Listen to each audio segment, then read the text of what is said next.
Let's give it up for our next keynote speaker.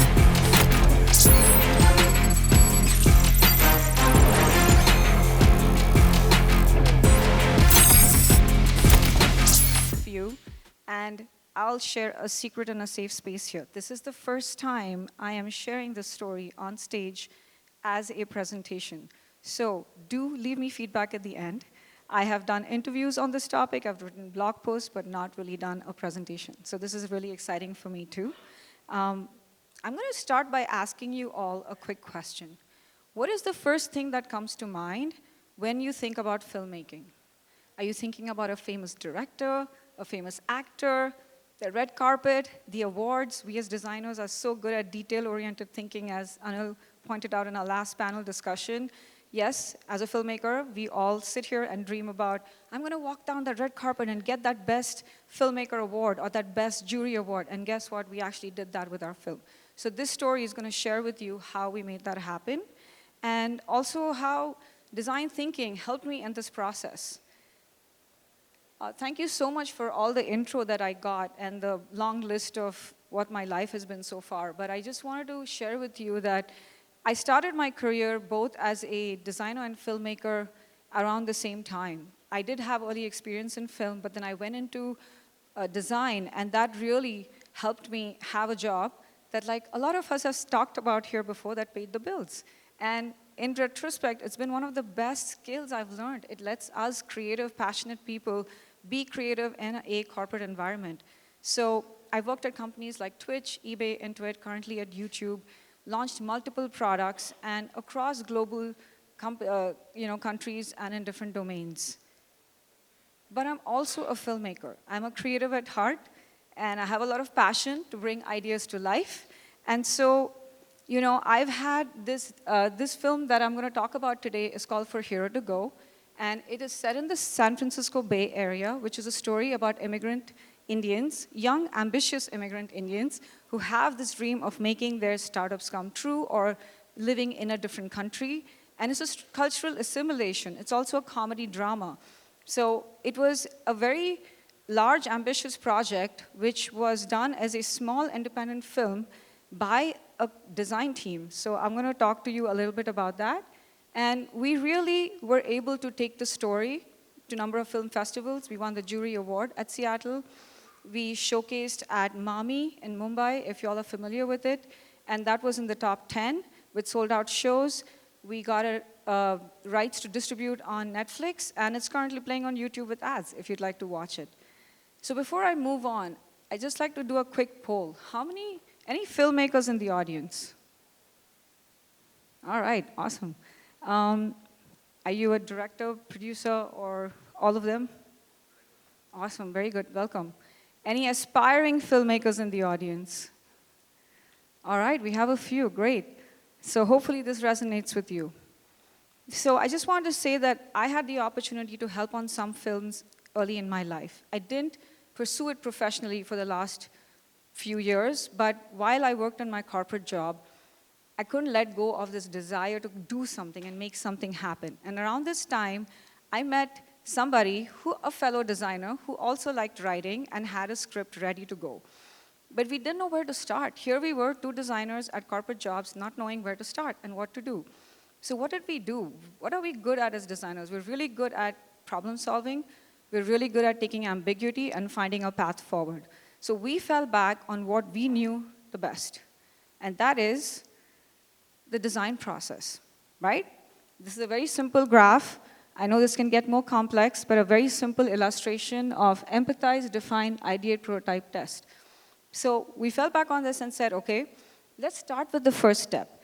We have empathize, we had a story, but we didn't know what the insights were. Did we have product market fit? Would people want to hear the story? So we went out and talked to a lot of our potential audience. And that's where jump the slide ahead, going back.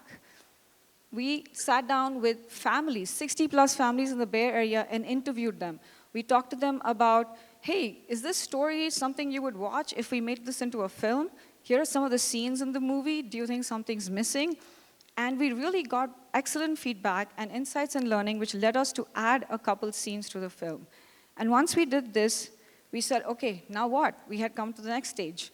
Fine, we have all these insights, we're armed with all these learnings, what do we do now? We do what we do best as designers next. We moved to the define stage, and we started storyboarding, which we all do when we have an idea. We talked a lot about this in the last day or so. Take an idea, start using your pencil and paper, and just draw it out, understand what it is about. And this is an artifact that's actually used in filmmaking a lot in the pre-production stage. You storyboard your script. You really, as a director, work with your crew to understand, like, what are your scenes, your shots, how do you want to make this? So there's the parallel starting to happen already. Now comes the fun part. So you've done all this great work. You have a story. You have a script. Even in Hollywood, they say, don't talk to me till you have a bound script in hand. We had that. What did we not have? What are we not skilled at? We did not have money. We did not have sponsors. We didn't have anybody. So here we were, two designers, and myself standing there going, wow, what is this crazy idea we are sitting with here, and how are we going to move forward? And so from there, we said, okay, the next thing we really have to do is, how do we fund our dream? How do we make this happen?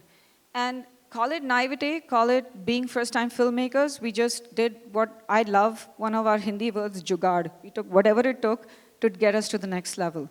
And so from here, we created a concept video with all our learnings, and I'm going to share that with you.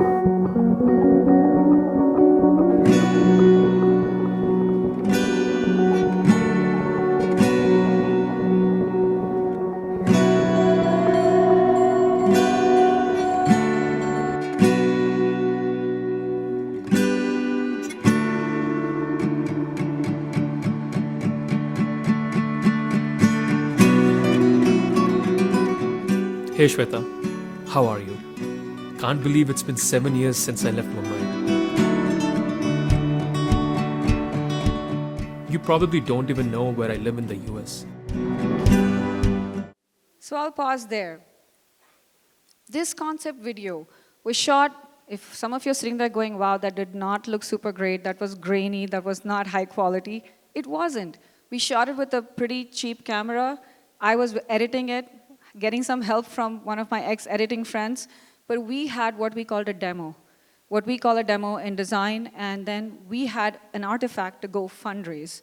We had an artifact to now show our vision to the audience, to the community, to say, hey, are you interested? Do you want to work with us? Do you want to partner with us? And then we reached out to everybody we knew. We got introductions right from VCs to community members to friends and family, and we also started a Kickstarter campaign to really push our idea out there. And this story resonated with a lot of people, which is what really got us to the next step. There's a saying in film, if you don't have the money, have a big story, have big characters, because that will draw the talent to you. And that was true. Credit to the screenwriter. We had a great story, we had really strong characters, and we were able to reach out to people in Bollywood and even in Hollywood who were Indian actors to ask them, hey, would you be interested in being in this movie? Do you want to audition for it? Do you want to work with us? And fast forward, all of our work through pre-production, we had raised enough funding to kick off the production phase of this film and start to hire talent. That's Ali Fazil, one of his very early films for Here to Go. Funny story here. He came on board for a very short role, and Gulshan Devaya was going to play the lead role, but he unfortunately had a contract he couldn't get out of. So imagine this, 1 week before production starts, everyone's in my house, my producer comes up saying, hey, Gulshan's not going to play this lead role. I'm like, OMG, I am freaking out. We have an entire crew, we have all our locations set, we have the crew, what are we going to do? Ali comes up after talking to one of our producers saying, I can do this. I look at him going, you're going to have to grow a little bit of a beard to look a little bit older for the role. But he fit the bill, and there we were. You know, you go through so many constraints and so many hurdles, even when you're going through whether it's a filmmaking process or your projects in your regular day job, but you have to brainstorm and solve. So we were finally here, we had our cast, we had our crew, and we started shooting our film, which is the production phase. So this is one of the shots from there. And then we also managed, when I talked about characters and having a good screenwriter and really strong emotional journeys. This is Omi Vaidya, Chatur from 3 Idiots, if anyone has ever seen that film. And he lives in the US. He's He's a great guy, very down to earth. He was excited about this film. He wanted to work together. And so we had him come on board.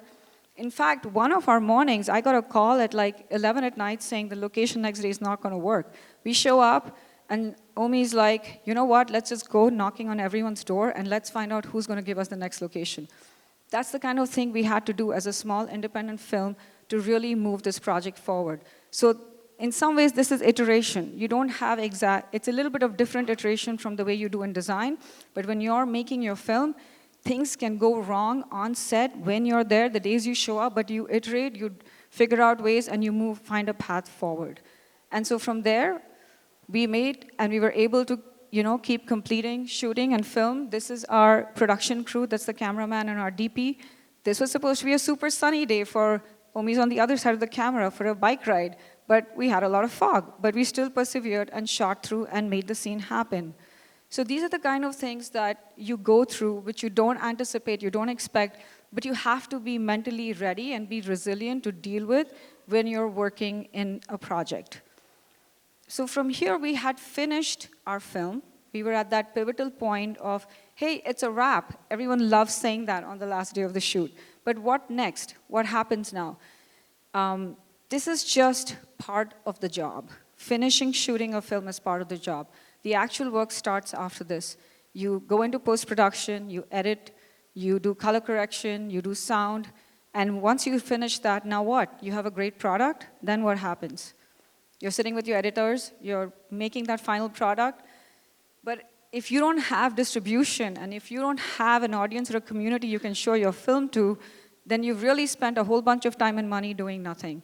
And art for the sake of art was not what we were there for. We were there to get the story out and to really have a huge audience see it and appreciate it and hopefully love it. So what did we do at this point? One thing that was interesting, and as a designer I reflected on this, was we knew that in our film we had a couple of alternate endings, how to end this film.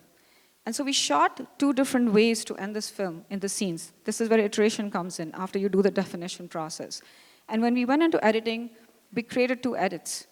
And we actually did audience testing before our final edit. We did a lot of audience testing to get research, insights, and learning. This is where it was very similar to the design process. So that informed our final edit. We also got a really good sense of, were people laughing at the jokes that were in the screenplay? Did we have scenes in the right spots? And all of this really helped us inform what we were ready to go to market with. So once we did that, we were able to launch the film and secure funding to go marketing. And I wanted to show you the...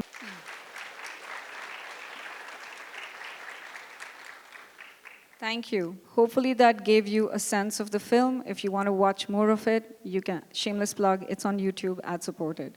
But here's the interesting thing. After we finished this entire project, we went back and we did post-release surveys. This is, again, the designer in me coming back and saying, we need to understand if what we launched worked, what did we do right, what can we learn from it to inform how we continue our distribution process.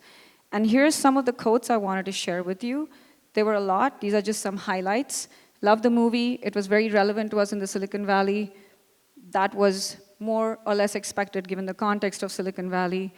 I went in blind and came out giving it a 10 on the survey. I thought that was interesting. Someone who said, unexpected take on a subject that I knew nothing about. And the last one, congratulations on a beautiful movie. It had many funny moments that translated well despite their inside nature. So as a designer, as filmmakers, we were conscious that, hey, this was an Indian immigrant story, but this film played in multiple countries, multiple venues. We had a heavy mix of population. It wasn't just Indian. And what struck me the most, and I think this is where as a creative, I'm getting goosebumps as I'm saying this, is when you build a story that's universally appealing, you have truly delivered. You have truly achieved that delight factor, and you've truly met the user need, even if they didn't know they needed it. And this film did that. It wasn't a story about Indian immigrants. What happened was it became a story about anybody who left home. You could be from Delhi, living in Hyderabad, dealing with cultural assimilation, the sense of being in a different environment. Where do you belong? Where do you live? Or you moved from Europe and came to US. Or from US, you happen to get a job and you moved back to India. All of these stories People came up crying to us when they saw this, saying, oh my God, I see myself in this. So that was a very gratifying moment for us. So when I think back as a designer, this was a very, if you think about it, yes, it's a creative endeavor, but at the end of it, it's a business proposition.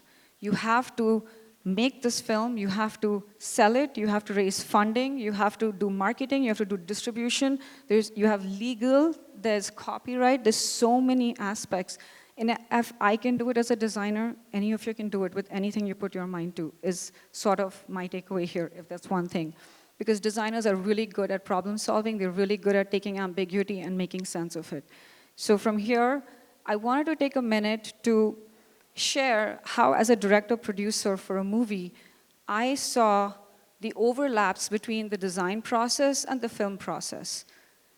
So I'll start by saying it's really the visual storytelling, one of the key points. There are many points. I'm going to share a few here. This one's super key because it's the most obvious. It's a key component. This is what truly lands the experience. It gives users more depth of experience, the background sound, the reflection of light, the ambient sound. All of this really immerses you in the environment. Whether you're making a dark film, a theme, a mystery, you're getting with these dark colors, or you're doing something light and fresh, and then that changes the theme, right? So the visual storytelling is really important, and you kind of get this very nuanced experience that draws the audience in. Much like in your apps and websites that we build. You know, you have a modern look. Are you going for a retro look? What kind of palettes are you picking? There's so much that defines that end user experience. When we say good design is invisible, that's what informs it. And the next one that really struck with me was narrative structure. You know, you might all be familiar with this, the three-point story structure, right? You have the beginning, the middle, and the end. Straightforward. There's also the non-linear structures, there's the hero journey, but this is more where 80% or 90% of your films land. And in app building and websites and everything, we think a lot about narrative structure. We think about our AI, the information architecture. How is your page laid out? What is the end-to-end journey? What are the task completions? This is very similar to that, thinking about your overall narrative structure.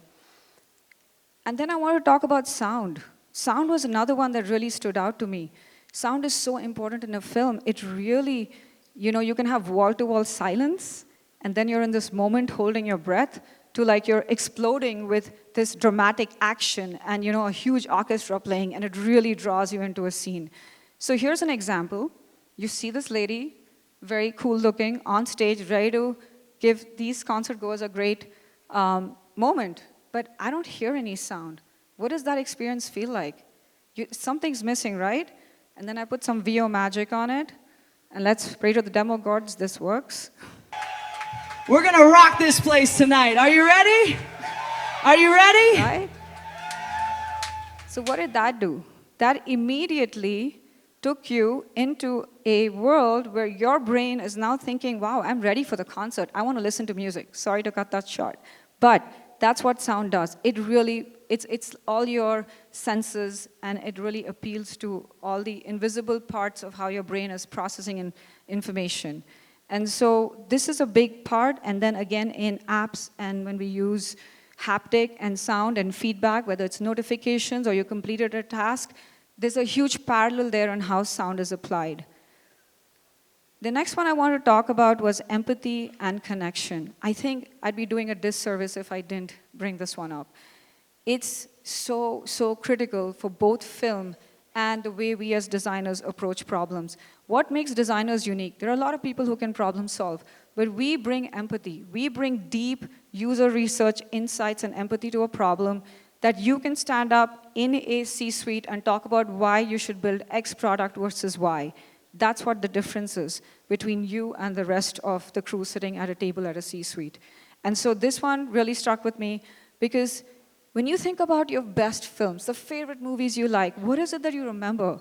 Like, I still think about Mr. India. Why? It was just like one of the best characters that came when I was a kid into films with Anil Kapoor being, you know, and then Calendar in Mr. India. I can't forget Calendar in Mr. India. Such a small character, but so well defined.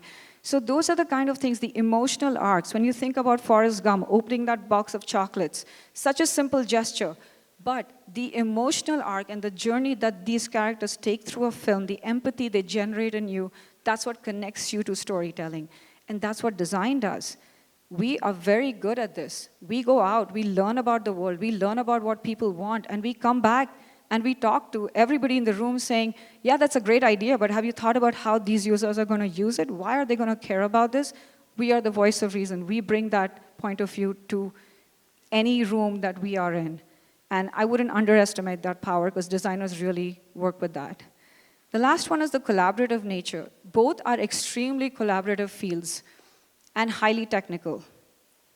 I would say that very specialized skills are required to make both of these possible, to bring them to life, and you have very unique individuals who really work through this. And it's a pleasure when you see you go from zero to something, whether it's a project or a film, it's a tribe. You have a tribe that comes together to make this happen. And so from here, I'll quickly touch on what I think are the differences. Filmmaking is a purely artistic vision. It's a passion of a director who's going out there to show their vision, and it's non-compromised. And then you have UX design or product design and the evolution of that. We are here for a business purpose. Let's not kid ourselves about that. Design serves business, in my opinion, and we are also based very much motivated by utility, by what are we building, why are we building it. The second one is audience guidance, right? Filmmaking is a very passive experience. You sit there, you relax, you're laid back, and you consume it. But with UX design, it's very interactive. It's a journey. You have task completion. You have different CUJs and entry points you can take to really get through and complete your work for a user who comes to your app or your website. And last but not the least is the linear versus the iterative process. Filmmaking is a very expensive business. Yes, tools are making it cheaper, but it's still challenging to go back and reshoot like 20 scenes, maybe 1 or 2, maybe even 5. And of course, if money was not an issue, then sure, you can reshoot your whole film. But that's not the same in design. It's very different. It's a software. You launch 10%, you experiment, you look at data, you look at insights, you go back, you iterate, you launch 50, you ramp to 100. That iteration process is what makes design so much more powerful in how we achieve that product market fit and move fast. If a film rolls out, it flops, I'm sorry. You can try part 2, but maybe that'll work or not. That is something we can course correct in design. And of course, filmmaking is not always linear. There's non-linear types too, but this is mostly the majority of the case. So these were some of my high-level observations. And I'd be remiss not to talk about AI, given the theme across our conference and the last few days that I've been talking about. I really believe AI is just applying design thinking to so many other fields so much easier. And the future we have today is the prompt and the path forward. What does this look like? And I'm sure that's going to change in 1 month after I've done this talk, whether it's still the prompt.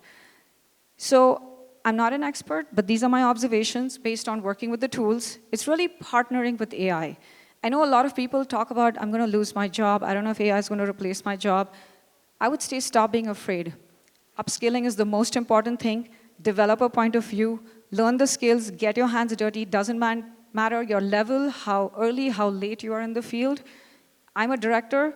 I go to my junior designers and my junior engineers, and I sit down with them and say, I don't know how to use this tool. Show me how to stitch these things together. So you've got to have that humility and that ability to just learn and have the curiosity, because it's a collaborator. It's always on. It's super powerful and does it well, but the critical thinking, the reasoning and still with you. You know what ultimately you want it to do for you. So that's where I would really see the synergies.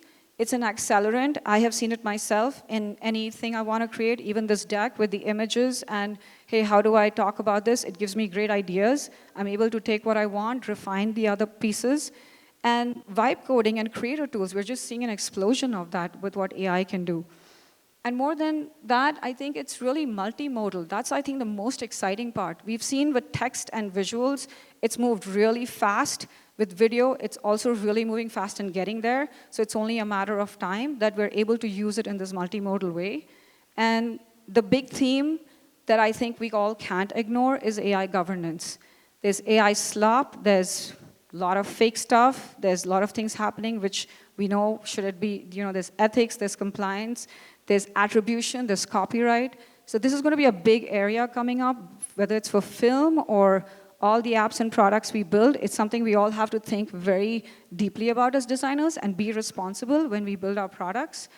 And of course, with agentic AI and the continued path of enhanced reasoning, we're really just moving forward in how we continue to use our tools.